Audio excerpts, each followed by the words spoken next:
ఒక case solve అవ్వడానికి 1 సంవత్సరం లేదా 2 సంవత్సరాలు పడుతుంది. కానీ ఈ కేస్ సాల్వ్ అవ్వడానికి ఏకంగా 28 years. సంవత్సరాలు పట్టింది. న్యాయం. ఎందుకు 28 years. సంవత్సరాలు లేట్ అయింది? అదే సిస్టర్ అభయ స్టోరీ. కోట్టయం, కేరళ. అక్కడ ఒక కాన్వెంట్ ఉండేది. దాని పక్కనే ఒక హాస్టల్. ఆ హాస్టల్లో యంగ్ నన్స్ మరియు అమ్మాయిలు కలిసి ఉండేవాళ్ళు. సిస్టర్ అభయ అక్కడే ఉంటుండేది. సిస్టర్ అభయ అప్పుడు కేవలం 21 ఇయర్స్. తనకి దేవుడి సేవ చేయాలి అని డీప్గా అనిపించింది. అందుకే కోట్టయంలో ఉన్న కాన్వెంట్లో ఉండి ప్రీ డిగ్రీ స్టడీస్ చేస్తూ ఉండేది. హాస్టల్లో అందరితో కలిసి ఉండేది. అంత నార్మల్గా నడుస్తున్న జీవితంలో ఆ రోజు కూడా ఒక నార్మల్ రోజులానే స్టార్ట్ అయింది. ఎగ్జామ్స్ దగ్గరికి వస్తున్నాయి. అందుకే అభయ రోజు పోదునే 4 AM అలాం పెట్టుకొని లేచిపోయి చదువుకునే అలవాటుండేది. అలాగే ఒకరోజు పోదునే 4 AM తను లేచి తన ఫ్రెండ్స్ని కలిసింది. తర్వాత తను ఒక్కటే కాన్వెంట్కి వెళ్ళింది చదువుకోవడానికి. చదువుకుంటున్న సమయంలో తను వాటర్ కోసం బుక్స్ అక్కడే పెట్టి కిచెన్ వైపు వెళ్ళింది. అదే లాస్ట్ టైం ఎవరు అభయం చూసింది? కొద్దిసేపు తర్వాత నన్స్ వచ్చారు. అభయ కనిపించకపోవడం వాళ్ళకి నోటీస్ అయింది. ముందుగా ఏమనుకోలేదు. కానీ టైం గడుస్తుంటే అన్ఈజీ ఫీలింగ్ స్టార్ట్ అయింది. వాళ్ళు కిచెన్లోకి వెళ్ళి వెతకడం మొదలుపెట్టారు. అక్కడ వాటర్ బాటిల్ క్యాప్ ఓపెన్గా ఉంది. నీళ్ళు ఫ్లోర్ మీద చిందినలాగా ఉంది. మరి అక్కడే అభయది ఒక స్లిప్పర్ పడిపోయి ఉంది. అప్పుడు సిచ్యువేషన్ మారిపోయింది. అందరూ కంగారు పడరు. కాన్వెంట్ మొత్తం వెతకడం స్టార్ట్ చేశారు. అప్పుడే ఒక నన్ ఇంకో స్లిప్పర్ని బవి దగ్గర చూసింది.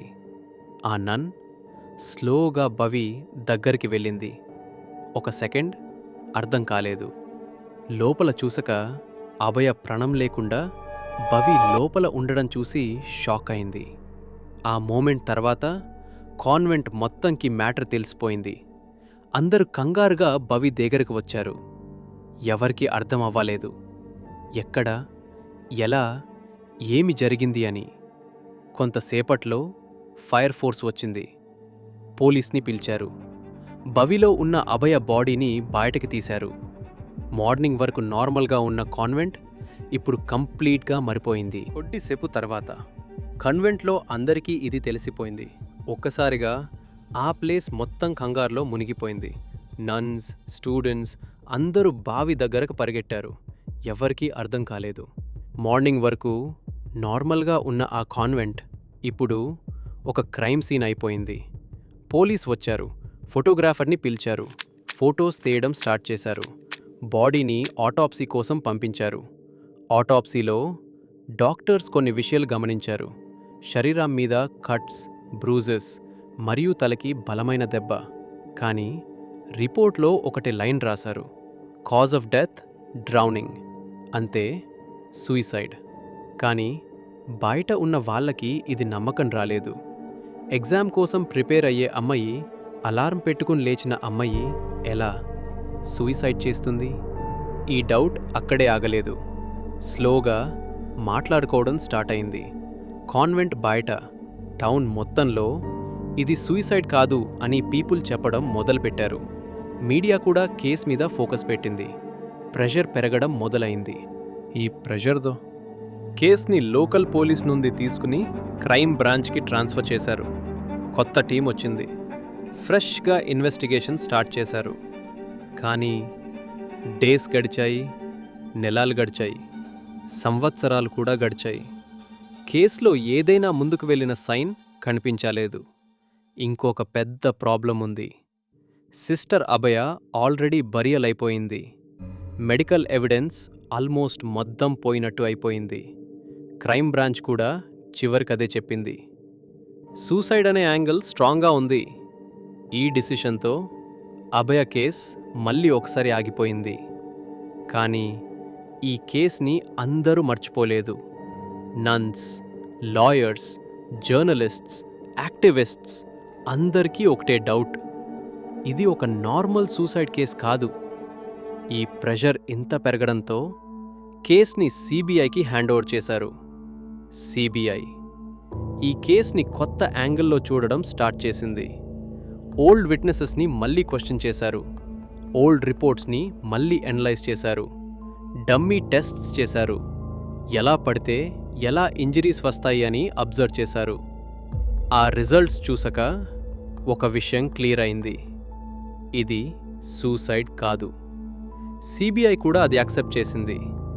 కానీ ఇన్వెస్టిగేషన్ స్టార్ట్ అయ్యి 2 సంవత్సరాలు గడిచిన తర్వాత సిబిఐ ఒక స్టేట్మెంట్ ఇచ్చింది. ఇది మర్డర్. కానీ మర్డర్ చేసింది ఎవరో మనకి తెలియదు. ఈ రిపోర్ట్ని కూడా కోర్ట్ యాక్సెప్ట్ చేయలేదు. సంవత్సరాలు ఇంకా గడిచాయి. కేస్ మళ్ళీ మళ్ళీ ఆగుతూ ముందుకు జరుగుతూ ఉంటుంది. 2007లో 15 సంవత్సరాల తర్వాత ఒక అన్ఎక్స్పెక్టెడ్ ట్విస్ట్. ఒక వ్యక్తి బయటకు వచ్చాడు. అతను ఒక దొంగ. అతను చెప్పాడు, నేను దొంగతనం చేయడానికి కాన్వెంట్లోకి వచ్చాను. రూఫ్ మీద కాపర్ వైర్స్, రాడ్స్ తీసుకుని అమ్మదానికి. కానీ అతను చూసిన సీన్ తప్పుగా అనిపించింది. అది ఒక గర్ల్స్ హాస్టల్. అది ఒక కాన్వెంట్. అది కూడా అర్ధరాత్రి. అతను చూసింది మాత్రమే 2 ప్రీస్ట్స్, ఒక నన్ మరియు ఇంకొక వ్యక్తి. అతని పేరు చెప్పలేదు. కానీ ఆ సీన్ నార్మల్ కాదు అని అర్థమైంది. నెక్స్ట్ రోజు న్యూస్ పేపర్లో సిస్టర్ అభయ డెత్ గురించి చదివాడు. అప్పుడు అతని మైండ్లో ఒక డౌట్. నేను చూసింది ఈ కేసుకి సంబంధముందా? పోలీస్ దగ్గరికి వెళ్ళాడు. చెప్పాడు. కానీ పోలీస్ అతని మీదని కేసు పెట్టేశారు. నువ్వే మర్డర్ చేశావని. అతన్ని 16 రోజులు కస్టడీలో పెట్టారు. Pressure, threats, offers, money, job, ఇల్లు. కానీ అతను ఒప్పుకోలేదు. ఈ స్టేట్మెంట్తో సిబిఐ ఫోకస్ మారింది. నేమ్స్ బయటికి వచ్చాయి. Father Thomas Kottoor, father Jose Puthrikkayil, sister Sephy. 2008లో సిబిఐ వాళ్ళని బెంగళూరుకి పంపించి నార్కో టెస్ట్స్ చేశారు. రిజల్ట్స్ సిడీస్లో రికార్డ్ అయ్యాయి. కానీ ఆ సిడీస్ ట్యాంపర్డ్ అయినట్టు తెలిసింది. కోర్ట్ ఒరిజినల్ రికార్డింగ్స్ పడి రోజుల్లో సబ్మిట్ చేయమని ఆర్డర్ ఇచ్చింది. కానీ అది జరగలేదు. కొద్ది రోజులు గడిచక narco test recordings Kerala local టీవీలో లీక్ అయ్యాయి. ఎలా లీక్ అయ్యాయో ఎవరికి తెలియదు. ఆ రికార్డింగ్స్లో 1992 early morning sister Abhaya study చేస్తూ ఉంది.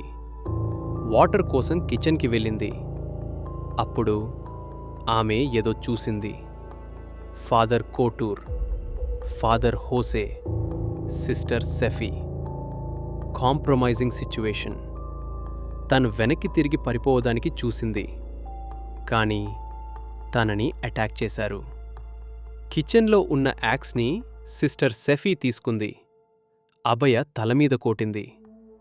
తర్వాత ఆమెని బవి దగ్గరికి లాగుకొని వెళ్ళి బాడీని లోపల వేసేశారు. 2009లో సిబిఐ వల్లనే క్వశ్చన్ చేసింది. కానీ బెయిల్ దొరికింది. కేస్ ఇంకా నడుస్తుంది.